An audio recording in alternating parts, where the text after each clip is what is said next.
So first, I think it's important to realise that potholes are a massive issue for motorists, for all road users really, pedestrians, cyclists. Potholes are something that affects us all. The RAC thinks it's quite sad actually we still remain talking about filling in potholes, and the grant that was announced this week is designed to fill thousands both across Bristol, North Somerset, South Gloucestershire as well. But it's sad in a way that we're still talking about filling potholes, and the RAC would very much like us to get to the stage where we're actually talking about how many potholes we're preventing rather than how many potholes we're filling. This is something that's been going on for a long, long time now. The state of local roads is gradually getting worse and worse. Motorists themselves tell us it's their biggest bugbear. And in the RAC report on motoring from last year, more motorists than ever told us that local roads were something they were most concerned about. So it really is time we took some action on this issue.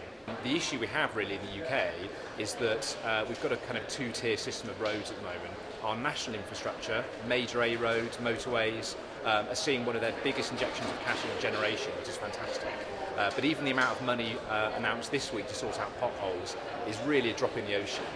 Industry estimates you need about £12 billion to be spent as a one-off spend in order to get all of our potholes sorted in the UK. Government estimates are around about £9 billion, but the government's only actually putting in £6 billion over the next 5 years to sort it out. So the government, almost by admission, are accepting that there isn't enough funds to actually properly get to the root of the problem. In terms of cities, Bristol's obviously a heavily congested one. We've obviously got schemes like Metrobus being put in place to try and turn that round, but car use is exceptionally high in Bristol, so it doesn't really make sense that we're likely to see a bigger impact of potholes than perhaps some other less car-dependent cities.